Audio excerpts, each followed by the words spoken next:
कहानी एक ऐसी महिला की है जो कि पहले से ही उसका पति उसे छोड़कर चला जाता है। उसके पति की मौत हो जाती है। 2 छोटी-छोटी बेटियाँ होती हैं उसकी। 2 बेटियाँ होने के बाद वो अपना गुज़ारा जैसे-तैसे कर रही होती है।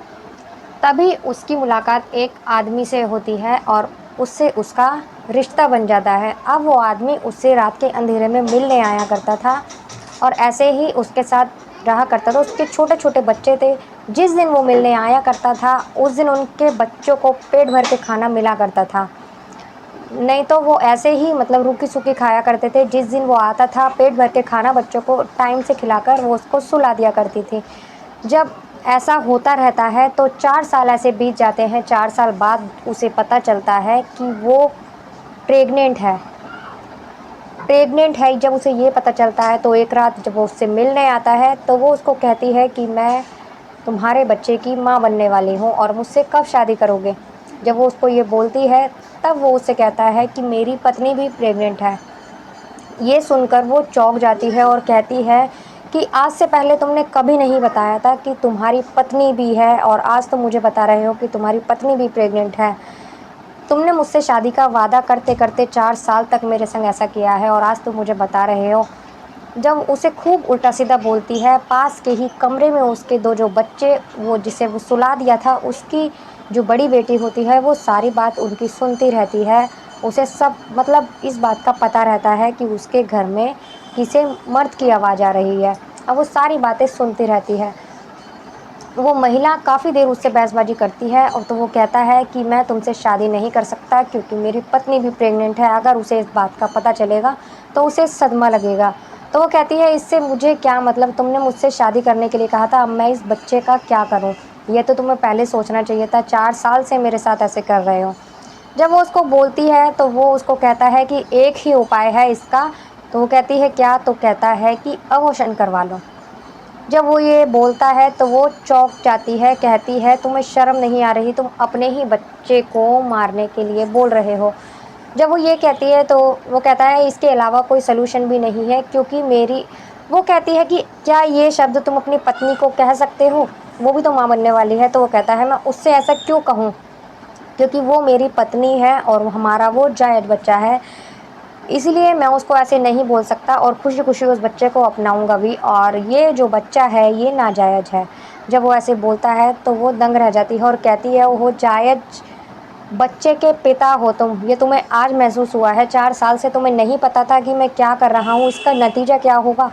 आज जब ये बात सामने आई है कि तुम बाप बनने वाले हो और मैं प्रेग्नेंट हूँ, तब तुम मुझे ये सब बातें बता रहे हो। क्या तुम्हें पहले नहीं बताना चाहिए था कि तुम शादीशुदा हो? लेकिन वो यही बात बोलता है कि इस बच्चे का अबॉर्शन करवा लो और फिर हम दोनों का रिश्ता पहले की तरह ही रहेगा, कुछ नहीं होगा, मैं ऐसे ही तुमसे मिलता रहूँगा।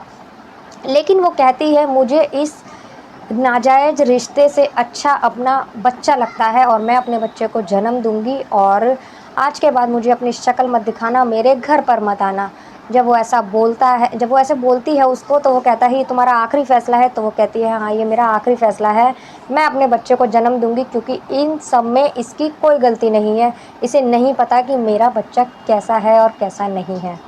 मेरा पिता कैसा है, उसकी हरकतें कैसी हैं। जब वो ये बोलता है तो रात के अंधेरे में जैसे वो आता था वैसे ही वो रात के अंधेरे में चला जाता है। उसके बाद उसको शक्ल नहीं दिखाता, ना ही वो उसे कभी याद करती है, कभी अपने घर में आने के लिए बोलती है। तो दोस्तों वीडियो पूरी ज़रूर देखिएगा और बताइएगा आपको कैसी लगी। अच्छी लगे तो प्लीज़ वीडियो को लाइक कर दीजिएगा, चैनल को सब्सक्राइब कर देना अगर आप चैनल पर नए हैं तो।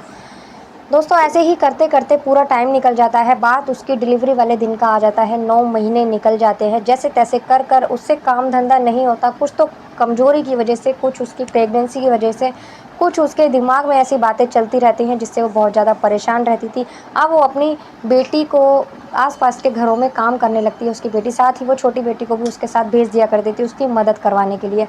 ऐसे ही समय बीतता रहता है। उसकी जब डिलीवरी का दिन आता है तो उसे पता चल जाता है कि क्योंकि पहले ही वो 2 बच्चों को जन्म दे चुकी थी, उसे पता चल जाता है कि उसकी डिलीवरी का टाइम है।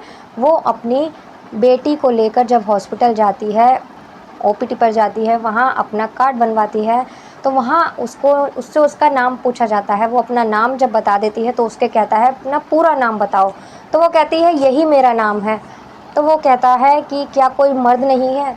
तो वो कहती है नहीं, मर्द नहीं है। तो वो कहता है उससे कि क्या बच्चा आसमान से टपका है, क्या अकेले ही बच्चा हुआ है तुम्हारे। जब वो ऐसा बोलता है तो वो नज़रें झुका लेती है और वो उसका कार्ड उसे पकड़ा देता है और चली जाती है। वो डिलीवरी रूम में जब वो जाती है तो 2 बेड होते हैं वहाँ, एक बेड पर वो लेटी है होती है और अचानक जो वो दूसरा बेड होता है उस पर वही आदमी की पत्नी होती है जिसका बच्चा उस महिला के पेट में होता है।